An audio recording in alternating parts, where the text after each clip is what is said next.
आज हम जिस कलाकार की बात करने वाले हैं ये साउथ इंडस्ट्री की एक बहुत ही फेमस एक्ट्रेस हैं। जी हाँ, काजल अग्रवाल। काजल अग्रवाल ने वैसे तो फिल्मों की शुरुआत हिंदी फिल्मों से ही की थी, लेकिन बॉलीवुड में इनकी दाल नहीं गली तो अपना बोरिया बिस्तर उठाकर साउथ इंडस्ट्री में चले गई। आज हम काजल अग्रवाल की बॉलीवुड की पहली फिल्म से लेकर अब तक की कहानी जानेंगे। आज हम जानेंगे काजल अग्रवाल की सच्चाई। दोस्तों, काजल अग्रवाल का जन्म 19 जून 1985 को मुंबई में हुआ था। काजल एक हिंदू पंजाबी परिवार से बिलोंग करती हैं। काजल के पिता का टेक्सटाइल का कारोबार है और माँ कन्फेक्शनरी के बिजनेस से जुड़ी हुई है। काजल की एक छोटी बहन है, इसका नाम है निशा और वो तमिल, तेलुगु और मलयालम फिल्मों में एक्ट्रेस हैं। काजल अग्रवाल ने स्कूलिंग खत्म करके अपना ग्रेजुएशन पूरा किया और पोस्ट ग्रेजुएशन की तैयारी करने लगी, लेकिन कर नहीं पाए। हालांकि एमबीए करना उनका आज भी सपना बताया जाता है।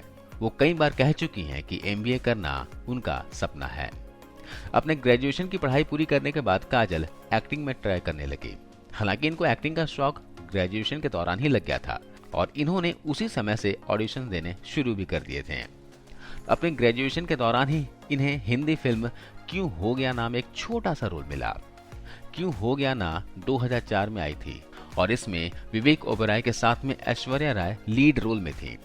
इस फिल्म के बाद इन्होंने बॉलीवुड में खूब सारे ऑडिशन दिए, हाथ पैर मारे, लेकिन इनको ब्रेक नहीं मिला। इसके बाद इन्होंने अपना बैग उठाया और साउथ फिल्मों में ऑडिशन देने शुरू कर दिए। साल 2007 में पहली तेलुगु फिल्म मिली, लक्ष्मी कल्याणम। इसके कुछ समय के बाद एक और तेलुगु फिल्म में काम किया और 2008 में तमिल फिल्मों में भी इन्होंने डेब्यू कर लिया। 2007 और 2008 में काजल ने 7 से 8 फिल्मों में काम किया, लेकिन बहुत ज्यादा पहचान इनको नहीं मिली। असली पहचान मिली साल 2009 में। तेलुगु फिल्म आई थी जिसका नाम था मगधीरा। मगधीरा एस राजामौली की फिल्म थी और बहुत बड़ी हिट फिल्म थी। इस फिल्म से काजल तेलुगु इंडस्ट्री में एक जाना पहचाना नाम बन गई।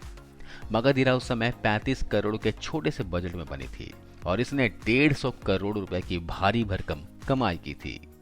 काजल का पहली बार नाम जुड़ा साल 2009 में ही इसके को एक्टर राम पोथिनेनी के साथ में। 2007 में इन्होंने राम के साथ गणेश नाम की फिल्म में काम किया था और इसी दौरान ये दोनों रिलेशनशिप में आ गए थे। इन दोनों का अफेयर उस समय बहुत ज्यादा चर्चा में रहा था। इन दोनों के अफेयर की चर्चा जब चरम सीमा पर थी तो दोनों एक दूसरे से दूर नहीं रह पाए और लिव इन में रहना शुरू कर दिए। लेकिन लिव इन में रहने के दौरान पता चला कि दोनों की सोच मेल नहीं खा रहे हैं। कुछ दिनों में ही दोनों के बीच लड़ाई झगड़े होने लगे और फाइनली एक समय के बाद ये दोनों अलग भी हो गए। इसके बाद 2011 में मिस्टर परफेक्ट की शूटिंग के दौरान काजल का नाम जुड़ा प्रभास के साथ में। उस समय ये दोनों शूटिंग के बाद भी साथ में स्पॉट किए जाते थे। मीडिया में जब खबर उड़ी कि इन दोनों का अफेयर चल रहा है तो काजल ने प्रभास को सिर्फ अपना दोस्त बताया। दरअसल ये दोनों रिलेशन में थे और एक दूसरे के साथ खूब एंजॉय भी कर रहे थे, लेकिन ये दोनों अपने रिश्ते को मीडिया में नहीं लाना चाहते थे। काजल 2011 तक साउथ में काफी बड़ा नाम बन चुकी थी, बहुत ज्यादा फेमस हो चुकी थी और इनके मन में फिर से बॉलीवुड घूमने लगा। इन्होंने ऑडिशन देने शुरू कर दिए और फाइनली इनको सिंघम के पहले पार्ट में काम करने का मौका मिला। इस फिल्म में अजय देवगन लीड रोल में थे और ये एक रीमेक मूवी थी, लेकिन रीमेक होने के बाद भी एक बहुत बड़ी सफल फिल्म बनी। इसके बाद काजल को लगा कि अब वो बॉलीवुड की टॉप की एक्ट्रेस बन जाएगी। काजल ने मुंबई में अपना खुद का घर ले लिया और बॉलीवुड पार्टियों में हाजिरी लगानी शुरू कर दी। लेकिन इन्होंने एक समझदारी का काम किया था। साथ ही साथ में साउथ की फिल्मों में भी शूटिंग इन्होंने जारी रखी। यानी साउथ इंडस्ट्री को इन्होंने टाटा बाय बाय नहीं बोला। लेकिन कहते हैं ना, सारे काम वैसे नहीं हो पाते हैं जैसे हम सोचते हैं, जिस तरह से हम प्लान करते हैं। सिंघम जैसी सफल फिल्म देने के बाद भी इन्हें कोई और हिंदी फिल्म का ऑफर नहीं मिला, लेकिन काजल यहाँ हार नहीं माने और इन्होंने ठान लिया कि कुछ भी हो जाए बॉलीवुड में सफलता हासिल करके ही रहना है। फाइनली 2013 में सिंघम के 2 साल के बाद इनको अक्षय कुमार के साथ एक फिल्म मिली। फिल्म का नाम था स्पेशल 26। स्पेशल 26 में वैसे तो काजल लीड एक्ट्रेस थी, लेकिन इनका रोल बहुत छोटा था और बहुत मुश्किल से 10 मिनट लंबा इनका रोल था। हालांकि ये फिल्म भी एक सफल फिल्म थी, बहुत सक्सेस हुई थी और लगा कि अब बॉलीवुड की फिल्में इनको मिलती चली जाएगी। लेकिन हैरानी की बात तो ये रही कि पहली 2 फिल्म सफल देने के बाद भी इन्हें किसी और बॉलीवुड फिल्म का ऑफर नहीं आया और ऐसा भी नहीं है कि काजल अच्छी एक्टिंग नहीं करती हैं, एक्टिंग भी ठीक करती हैं, दिखने में भी अच्छी हैं, लेकिन पता नहीं क्यों सब कुछ दांव लगाने के बावजूद, फिल्म मेकर्स को खुश करने के बावजूद फिल्में नहीं मिली। बॉलीवुड की यही तो खासियत है, लड़कियों को काम देने के बहाने फिल्म मेकर्स और एक्टर्स के द्वारा मन भर कर इस्तेमाल कर लिया जाता है, खूब मजे लूटे जाते हैं। काम दे या ना दे उनकी मर्जी। एक्ट्रेस कितनी भी टैलेंटेड हो, कितनी ही खूबसूरत क्यों ना हो, उनके सामने कोई मायने नहीं रखता। फिर काजल ने भी वही किया जो ज्यादातर बॉलीवुड की फ्लॉप एक्ट्रेस हमेशा करती हैं, यानी तड़कता फड़कता सा फोटोशूट। जी हाँ, जब काजल ने देखा कि यहाँ तो पूरी की पूरी लुटवा ली और उसके बावजूद भी फिल्में नहीं मिल रही है, तो काजल ने बहुत ही एक्सपोज करने वाला टॉपलेस फोटोशूट करवाया।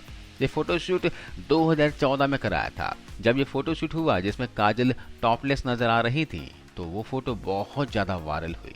काजल चर्चा का विषय बन गई। काजल जैसी एक्ट्रेस जो संस्कारी बनती है, बहुत ज्यादा कायदे की बातें करती हैं, वो भी इस तरह का फोटोशूट करवाती हैं, तो इन्हें बहुत ज्यादा ट्रोल किया गया। इनकी खूब आलोचना हुई, तो काजल ने फोटोज को लेकर एक बयान दिया। काजल ने कहा कि ये जो फोटोज हैं, ये सारे के सारे फेक हैं। काजल ने कहा कि मैंने इस तरह का कोई भी फोटोशूट नहीं करवाया, ये सारे फोटोज मोब कराया हुआ है। इसके बाद मैगजीन के एडिटर कबीर शर्मा ने, जिनके लिए इन्होंने फोटोशूट करवाया था, उसने बयान दिया कि काजल का यह बयान काफी चौंकाने वाला है और पूरी तरह से बेतुका है। हमारी मैगजीन ने कभी भी किसी भी एक्ट्रेस की फोटो के साथ में छेड़छाड़ नहीं की। हमने जब काजल का टॉपलेस फोटोशूट किया तो एग्रीमेंट भी किया था। हमारे पास काजल के साइन किए हुए डॉक्यूमेंट्स भी हैं। मैगजीन के एडिटर ने यह कहा कि काजल ने अगर ऐसा फोटोशूट नहीं करवाया, हमने गलत तरीके से उसे फोटोशूट में टॉपलेस दिखाया है, तो उसे हमारी मैगजीन के ऊपर केस करना चाहिए। लेकिन काजल सच्ची होती तो केस करती ना। काजल यहाँ चुप हो गए। इसके बाद काजल अग्रवाल का कोई बयान नहीं आया, क्योंकि उनकी झूठ की पोल खुल चुकी थी। इस फोटोशूट के बाद काजल को बॉलीवुड में एक फिल्म मिली, यानी फोटोशूट का फायदा हो गया था। फिल्म थी दो लफ्जों की कहानी। रणदीप हुड्डा इस फिल्म में लीड रोल में थे। इस फिल्म के बाद काजल ने आरोप लगाया था फिल्म मेकर के ऊपर। फिल्म में जो उनका किसिंग सीन है, वो उसे बिना बताए शूट किया गया था, धोखे से शूट किया गया था। उस वक्त भी फिल्म मेकर्स की तरफ से एक बयान आया कि फिल्म में किसिंग सीन काजल की मर्जी से हुआ था और इस किस सीन के बारे में एग्रीमेंट भी बकायदा लिखा हुआ है। इसके बाद काजल को फिर से चुप होना पड़ा। पर्सनल लाइफ की बात की जाए तो काजल का नाम राम पोथिनेनी, प्रभास के अलावा साउथ के सुपरस्टार अल्लू अर्जुन के साथ भी जुड़ा, लेकिन इनका अफेयर ज्यादा दिनों तक नहीं चल पाया और कुछ समय के बाद दोनों अलग हो गए। काजल का पर्सनल मैनेजर एक बार ड्रग्स के केस में पकड़ा गया था। उसको पुलिस ने अरेस्ट कर लिया, तो काजल भी चर्चा का विषय बन गई थी। काजल पर आरोप लगे थे कि इसका मैनेजर काजल के बहुत ज्यादा क्लोज थे, तो ये दोनों एक साथ ड्रग्स लिया करते थे और काजल के लिए ड्रग्स का इंतजाम भी इसका मैनेजर किया करता था।